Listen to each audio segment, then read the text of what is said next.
नमस्तस्यै शिवाय शर्वाण्ये सौभाग्यं संतति शुभा प्रयच्छ भक्ति युक्तानां नारीणाम हरवल्लभे।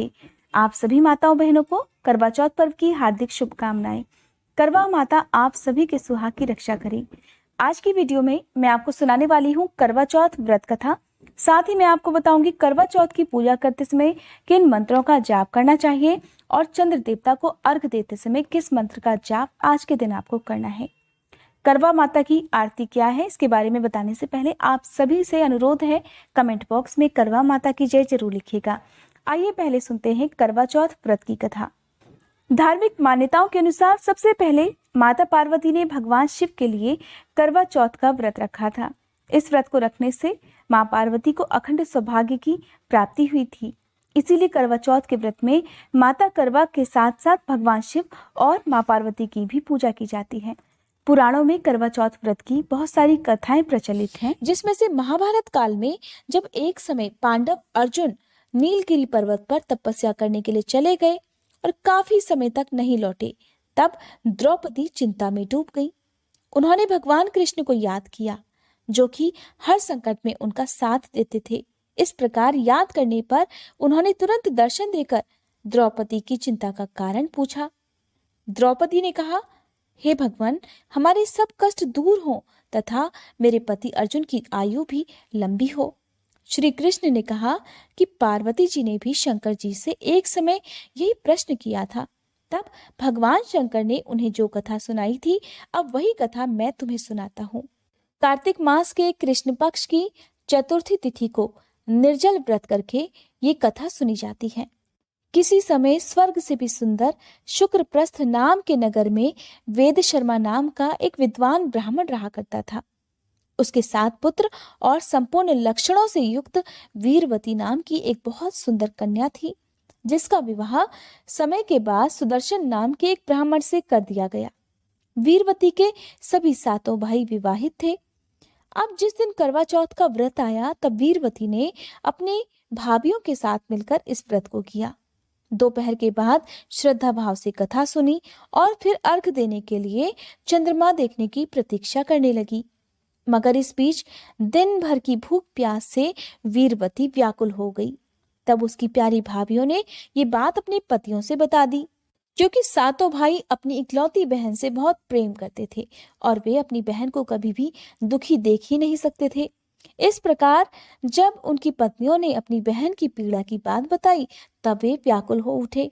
उन्होंने जान लिया था कि उनकी बहन बिना चंद्रमा को अर्घ दिए और बिना चंद्रमा को दर्शन दिए भोजन ग्रहण ही नहीं करेगी। इस बारे में उन सब ने मिलकर एक योजना बनाई। उनमें से एक भाई जंगल में सबसे ऊंचे वृक्ष के ऊपर जाकर चढ़ गया और वहां पर एक दीपक उसने जलता हुआ रख दिया। इस प्रकार उसने एक नकली चंद्रमा जैसा दृश्य वहां पर बना डाला और घर आकर अपनी बहन से कहा कि बहन, जल्दी बाहर आओ, देखो चंद्रमा निकल आया है। तब बहन ने नकली चंद्रमा को अर्घ देकर भोजन ग्रहण कर लिया, मगर उसका व्रत नकली चंद्रमा को अर्घ देने से खंडित हो गया और जब वह ससुराल लौटी तो अपने पति को गंभीर बीमार तथा मूर्छित पाया और वह उसी अवस्था में साल भर उसे लिए बैठी रही।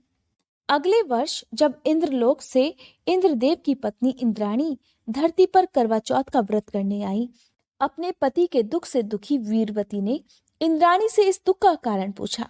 तब इंद्राणी ने कहा कि पिछले वर्ष तुम्हारा व्रत खंडित हो गया था, इस बार तुम पूर्ण विधि से व्रत करो तो तुम्हारा पति ठीक हो जाएगा। अब वीरवती ने इंद्राणी द्वारा बताई गई पूर्ण विधि से व्रत किया तो उसका पति फिर से ठीक हो गया। भगवान श्री कृष्ण ने कहा कि द्रौपदी, तुम भी इस व्रत को विधि पूर्वक करो तो सब ठीक हो जाएगा। द्रौपदी ने ऐसा ही किया, जिसके प्रभाव से अर्जुन ठीक समय और ठीक अवस्था में घर लौट आए। सब कुछ ठीक हो गया और बाद में उन्हें खोया हुआ राज्य भी वापस मिल गया। करवा चौथ के बारे में पुराणों में कई कथाएं प्रचलित हैं, जिनमें से दूसरी कथा के अनुसार कहा जाता है कि एक समय देवताओं तथा दैत्यों के बीच घमासान युद्ध छिड़ गया। इस युद्ध में देवताओं की हार होने लगी। तब कुछ देवता ब्रह्मा जी के पास गए और विनती करके उनसे कहने लगे कि विजय प्राप्ति के लिए हे ब्रह्मदेव, कोई ऐसा उपाय बताओ जिससे हमारी विजय हो सके। तब ब्रह्मा जी ने देवताओं से कहा कि यदि तुम्हारी रक्षा के लिए तुम्हारी पत्नियां कार्तिक मास के कृष्ण पक्ष की चतुर्थी को पूर्ण विधि से व्रत करें और रात्रि को चंद्रोदय होने पर चंद्रमा को अर्घ देकर भोजन ग्रहण करें तथा दिन में गणेश जी की पूजा करें, तब ऐसा करने से उनका सुहाग भी अटल रहेगा और आप सबकी दीर्घायु होने के साथ साथ आप विजयी भी होंगे। यह आदेश सुनकर देव स्त्रियों ने पूर्ण विधि से निर्जल रहकर कार्तिक मास के कृष्ण पक्ष की चतुर्थी तिथि को व्रत किया। दिन में गणेश भगवान की पूजा और रात को चंद्रमा उदय होने पर अर्घ देकर भोजन ग्रहण किया। तब इस व्रत के प्रभाव से देवताओं की रक्षा तथा विजय हुई। उस समय से भी कहा जाता है कि करवा चौथ व्रत करने की परंपरा प्रारंभ हो गई। पुराणों में देखिए कथाएं तो बहुत सारी प्रचलित हैं, लेकिन सभी कथाओं का सार एक ही है कि करवा चौथ का व्रत सुहागिन महिलाएं अपने पति की रक्षा के लिए रखती हैं, उनकी दीर्घायु के लिए रखती हैं। आइए अब जानते हैं शाम को चंद्र देवता की पूजा करते समय किन विशेष मंत्रों का जाप आपको करना चाहिए। मैं आपको कुछ मंत्र बताऊंगी जिनमें से किसी भी एक मंत्र का जाप आप रात को पूजा करते समय कर सकते हैं। ये मंत्र है ओम सोम सोमाय नमः, या फिर चंद्र देवता का गायत्री मंत्र है ओम भूर्भुवः स्वः अमृतांगाय विद्महे कलारूपाय धीमहि तन्नो सोमो प्रचोदयात्, या फिर ओम श्रांग श्रीं श्रों सह चंद्रमसे नमः, ओम ऐं क्लीं सोमाय नमः, या फिर ओम श्रीं श्रीं चंद्रमसे नमः। आप चंद्र देवता को अर्घ देते समय इन मंत्रों का जाप कर सकती हैं। अब सुनिए करवा चौथ माता की आरती। ओम जय करवा माता मैया, जय करवा माता, जो व्रत करे तुम्हारा पार करो नैया।